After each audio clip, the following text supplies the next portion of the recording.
Welcome back. We appreciate you being with us on AgRally, this National Day of Agriculture, presented to you by John Deere. You know what? I'm going to toss it over to Pat for his interview with the Secretary of Agriculture. Oh, and we've been waiting for this, folks. This is actually pretty big. But first, I want to say congratulations to Jay Holcomb. Let's give him a big foot stomp for first time as a co-host here on AgRally, doing a great job. So, folks, this is a big moment for us here at AgRally. There are some people in this world who are so busy, they literally have to schedule their lives by the minute.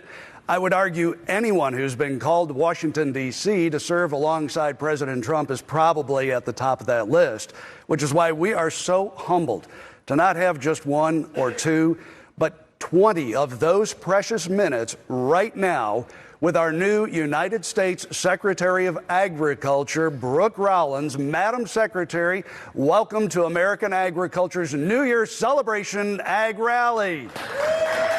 Well, what an honor to be here. And listen, this is my heart and soul. This is my life's calling. We are a little bit busy here in Washington, but I have been spending a lot of time out in the country. But, you know, effectuating President Trump's vision of making America great again, but for me, that's making agriculture great again. It's just the honor of a lifetime. So it's a joy to be with you. The honor is all mine. Secretary Rollins, what does National Ag Day and this whole celebration mean to you, given the chair that you now find yourself sitting in? You know, National Ag Day, I think, is the opportunity to come together, to celebrate, to elevate, to honor what has truly made America the greatest country in the history of the world. Our revolution 250 years ago was fought by farmers. Our founding fathers were farmers. The backbone, everything that makes our country great has been brought to us through our ag and agrarian history. And for me personally, as a small town girl who grew up on a small farm, who raised animals, who studied agriculture at Texas A&M, but then who worked in a lot of different roles across the years, including the last Trump administration as head of the domestic policy. For me personally, coming full circle on today, Ag Day, but more importantly, to serve and to elevate and to really do everything we can to bring our farmers the greatest era of prosperity, to bring our ranchers the greatest era of prosperity, to bring the American dream to every corner of this country, into our rural communities especially. Ag Day is kind of the culmination of that. It's not just a look back, but for me, and perhaps more exciting, is it's a look forward and what we can do to help continue our farmers and our ranchers to, again, achieve new heights of prosperity moving forward. I've got to tell you, we've got some farmers and ranchers here who want to ask you some questions, but one quick observation on my part. I see more rural in Washington, D.C. than I think I've seen in decades. I mean, we've got you, a lifetime agriculturalist, growing up in the industry at the head of the U.S. Department of Agriculture. We've got Kristi Noem, Doug Burgum. We've even got Sean Duffy, who's always talking about agriculture, even though he's not a farmer, but he comes from a rural district. Point being here, Secretary, there appears to be more rural sitting at the president's table now than we've seen in a very long time. What does that tell us? You know, it just gave me chill bumps. I was sitting in the Navy mess with 3 other cabinet members. We were having lunch, and by the way, a little bit of an aside, but this cabinet is more closely sort of partnered and friends, and we're family, and we love each other, I think, than any cabinet perhaps, at least in our lifetimes. And I will tell you, from having been in this town the first time, I think that's going to make all the difference. And perhaps, to your point, sir, perhaps the reason that is so many of us are from small towns, from agriculture communities, and have a love. So I was sitting at the White House just a few days ago, having lunch with Kristi Noem, Secretary of Homeland Security, having lunch with Kelly Loeffler, the administrator of the Small Business Administration, having lunch with Lori Chavez-Drimmer, who just recently was confirmed as our labor secretary. And it was the 4 of us. And all of a sudden we started talking about, oh yeah, well, I was riding on my horses a few days ago. Oh yeah, I went out and checked the crops, and it just occurred to me too, these are all women on the cabinet, but I went out to check, my family's crops in California. That was Lori. Oh yeah, I just went back to, the Midwest where my family has been farming for generations. And I was sitting there, I'm like, what an unbelievable, and I haven't even told this story, so this is the first time. I thought to myself exactly, and how insightful it is that you asked that question, that how unbelievable that we're at a moment in history, that we're all called to meet that moment, that we're working to save America at her 250th birthday, which seems providential in a way, and that I'm sitting in the Navy mess with these four amazing ladies, and they all represent different parts of the cabinet, all picked by President Trump for different reasons, and yet we all come from roughly the same background. And to your point, there are many more in the cabinet. Scott Bessent, our Secretary of the Treasury, has a farming operation in North Carolina. I mean, all the way across the cabinet, almost every single person has a heart for our community. And so for me personally, to get to walk into this office in Washington, to get to go out across the country, to get to fight for our farmers and ranchers, whether it's on avian flu or the trade negotiations that are going on, or how we get the disaster relief money out, or what the next farm bill will look like, since we haven't gotten one of those passed a couple times now. What I need to do to bring forth the vision and hopefully provide new energy and new opportunity to collaborate to bring the farmer's voice back to Washington where it belongs. All right, let's do some business now, Madam Secretary. We've got farmers and ranchers here at Agriculture's Times Square for our AgRally celebration. Who wants to ask you some questions? First up, a friend of mine from Craig, Colorado, Donald Broom. Go ahead. Madam Secretary, my name is Donald Broom from Sunboro Ranch in northwest Colorado, home of the Great American Horse Drive every spring. We'd love to have you join us sometime. My question is, how will you actively work to improve, market, and support American farmers and ranchers who are facing a lack of financial and risk management resources during a struggling agricultural economy? Well, what a great question. And I would love to come join you in Colorado. I am a Texan. I grew up barrel racing. My favorite thing in the world, I often say, as soon as this Ag Secretary gig is up, I can't wait to get home to Texas and start raising cattle again, and maybe even barrel racing again. We'll see. I'm a little bit on the older side, but I would love nothing more than to join you in Colorado. So let's make that happen. Listen, to answer your question, I sort of see it in two different ways. The first is what we can do immediately to get some funding out the door for our farmers and ranchers who have arguably been living in and working to keep their farms active and not go out of business in one of the worst farm economies, at least in our lifetimes, perhaps in the last 100 years. And so part of that is, as we know, Congress over Christmas last year passed some emergency relief. Our team here at USDA is working to move that money out immediately, and I think you'll begin to see some of that moving in the next week or two, and I'm really happy about that. But listen, at the end of the day, the last thing I think you, your partners, other farmers and ranchers around this country, the last thing they want is a hand out. What we really need to keep working on is expanding the hand up to get out of this kind of perennial struggle and to move into, like I mentioned, that new era of prosperity, the golden age, as my boss, President Trump, would say.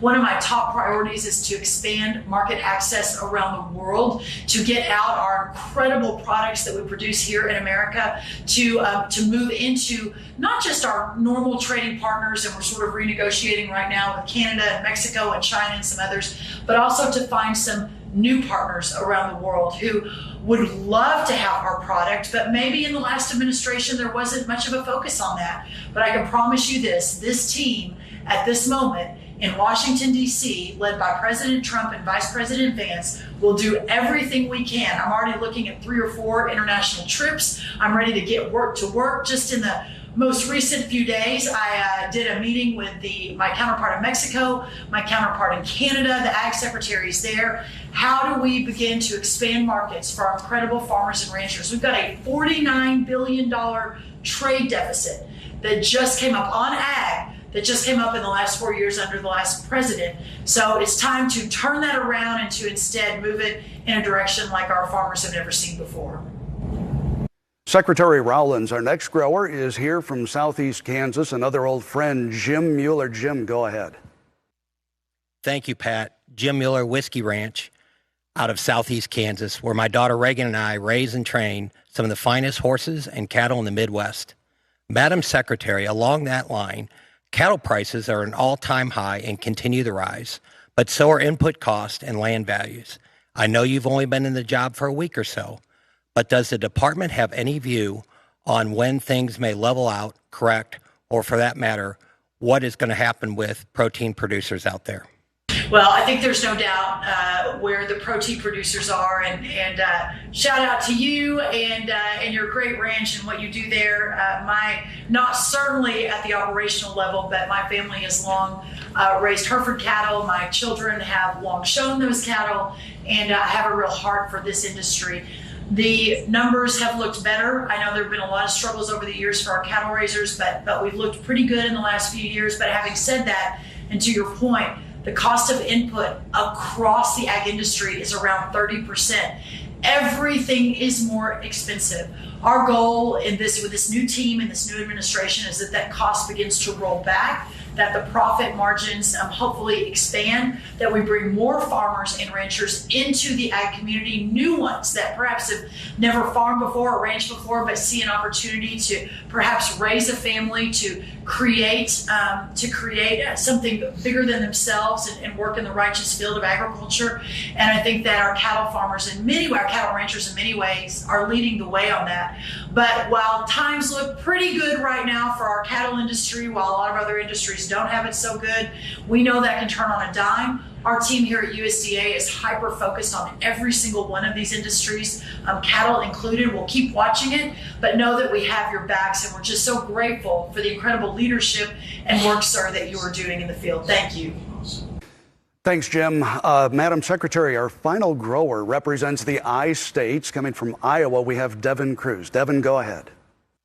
Thanks, Pat.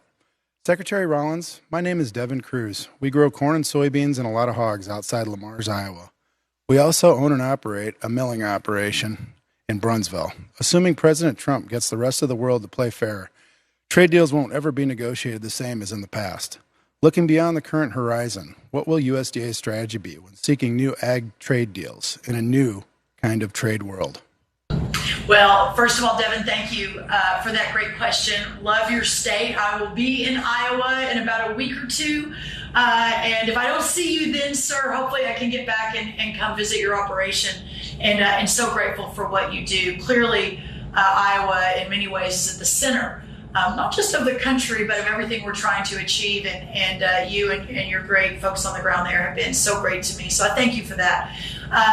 Listen, Donald Trump and his approach and his relentless drive to make sure that Americans are first on the world stage. And you may or may not have heard, but he had a little bit of back and forth with now the former Prime Minister of Canada, whom he loved to call Governor Trudeau, but with the Prime Minister Trudeau just a couple of days ago, where the president was extremely forthright in how he felt about the 250% tariffs that Canada is imposing after a certain quota number on our dairy products, but certainly that ripples out across all of the different ag lanes. And to your point, Devin, it is a new day. And to have a president who is unequivocal, who is unafraid, who is fearless and bold in the face of not just putting Americans first and America first, but putting our agriculture producers first.